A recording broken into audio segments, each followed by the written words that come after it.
I was also going to speak on how to sustain your semen retention journey and things to look out for. So I wrote a list of things that I've been through in my journey, and the first thing that I wrote down was sugar. Hold on, let me find my list real quick. Yeah, so for me, sugar was the first thing. So I noticed when I eat things like chocolate or like crisps, it lowered my energy. And I don't know the science behind it. I know it's got something to do with insulin and all that stuff, like insulin rising and whatnot. But anytime I ate sugar or unhealthy foods or processed foods, my energy went lower, and now I'm not operating in a higher place. And because I'm in this energy, it's like I'm more lazy, I'm more sluggish, and I'm likely to do things I don't want to do. And then that's why I recommend eating clean. I've only recently started eating like really clean and really paying attention to the food that I'm eating, being aware of it. Have you been thinking of like going vegetarian? I don't know how long I can sustain that for, so I'm not sure. But the majority of my diet is fruits and veg, and then I might have like tuna or sardines here and there. Obviously not now because I'm doing a 72-hour fast, but in general speaking, sugar is one of the detriments to relapsing.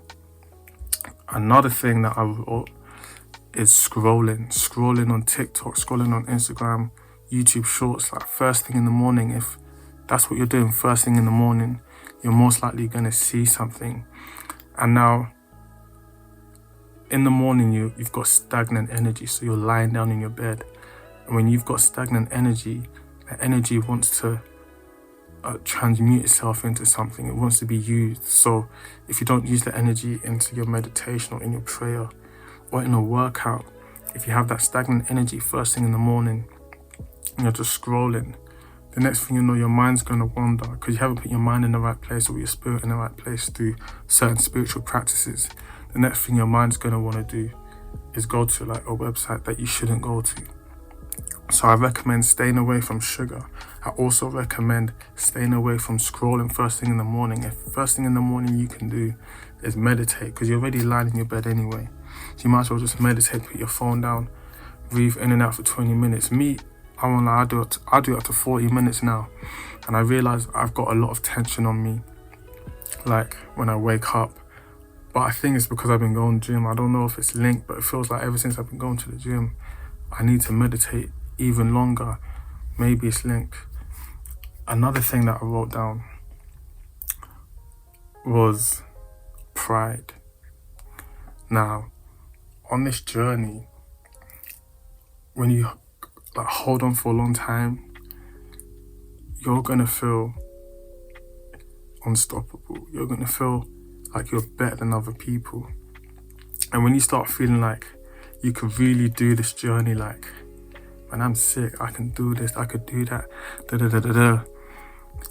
that's what the devil wants. Because the second you have pride comes before the fall. And it's crazy, I've experienced that before. I never even deeped that saying until like probably last year, for real. Like when they say pride comes before the fall, it's crazy, because every time I had those thoughts, that's like, if it wasn't that day, it was a couple of days after. Whenever I started feeling too full of myself, like I'm so good, like I'm so God, do you know what I'm saying? Not that I'm God, but like I felt so like full of myself. And that's when I was likely to fall. And I remember at times when I noticed the pride coming in, and then anytime I felt that pride, I was like, oh no, am I gonna mind that place again? So just watch out for pride, watch out for feeling full of yourself. No problem feeling confident. Feel confident. It gives you confidence, you know what I'm saying? Like you're attracting all these things into your life. It's making you feel great inside out. You're feeling like you're a new human being, because you're becoming something new. You're transforming into a new being.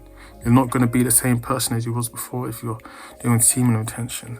But things like pride are a huge detriment to your growth on this journey. So sugar, scrolling, and pride. Now, another thing is not listening to your thoughts, not paying attention. So you could, let's say if you're scrolling, right, and you see something, and then you go on a page. It's not a harmful page, but it's a girl's page, and you're just looking, you're just preying, right? And you're doing these things like you're feeding yourself like things that are okay. You're teasing yourself, right?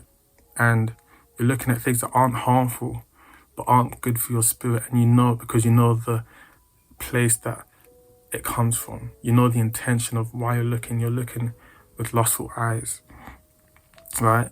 And now that your lustful eyes are activated, who knows what limits you would go to in those moments. You could, push the boundary even further and further. And the thing with lust, it wants to try and try. And that's the thing with meditating and prayer first thing in the morning, because once you've done those things, you put yourself in a different frequency, a new energy, and you're less likely to be in that space, because now that you've put Christ in you, you've meditated and whatnot, because you're operating from this place, it's like Christ will push those things away from you in a sense, or your spirit won't want to deal with that because of the new place that you're living in. So don't lie to yourself. Don't lie to yourself saying, oh, I'm just looking for us. Don't look. Turn away. Turn away. Even if you're in the gym or you're outside and you're just and you're just looking, you know what I'm saying? Don't look with lustful eyes. Don't lie to yourself like it's just an innocent look, because you know it's not an innocent look. If you could keep your eyes away from sinning. Hey, it said it in the Bible. There's a verse in the Bible. Jesus spoke about this. Hey, I'm probably going to say that verse after I've recorded this part. But yeah, so keep your eyes away from lust. And don't lie to yourself when you see something and you know why you're looking at something. Do your very best intentionally to look away.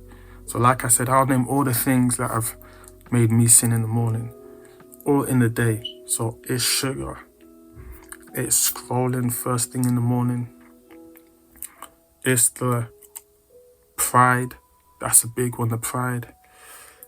It's the lying to yourself, knowing you shouldn't be doing something, and you're telling yourself it's okay when you know it's not. And finally, the last one, alcohol, and weed. If you can stay away from these substances, that's why the best life is a sober life, right? Because I remember there was one time, man, I was celibate for time, right?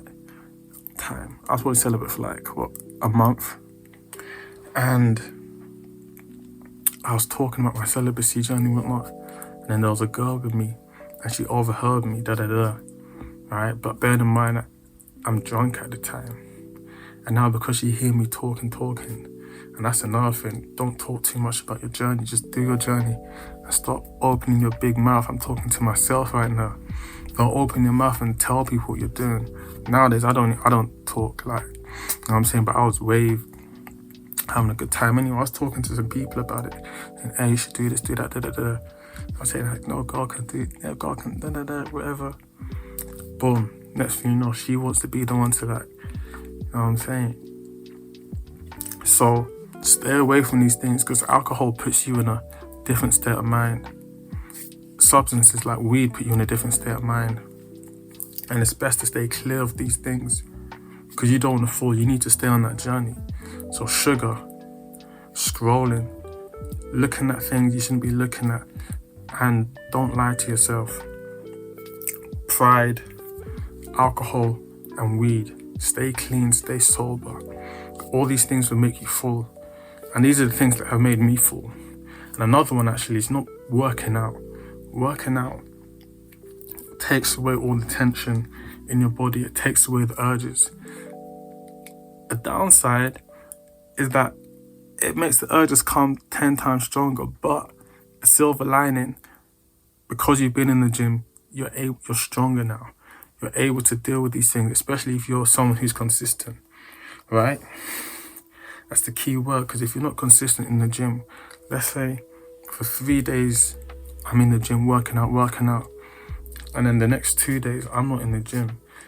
Those 2 days that I'm not in the gym, I'm going to feel those urges come so strong, especially if I've been consistent. And then these 2 days, like, I just don't go to the gym. I don't do anything.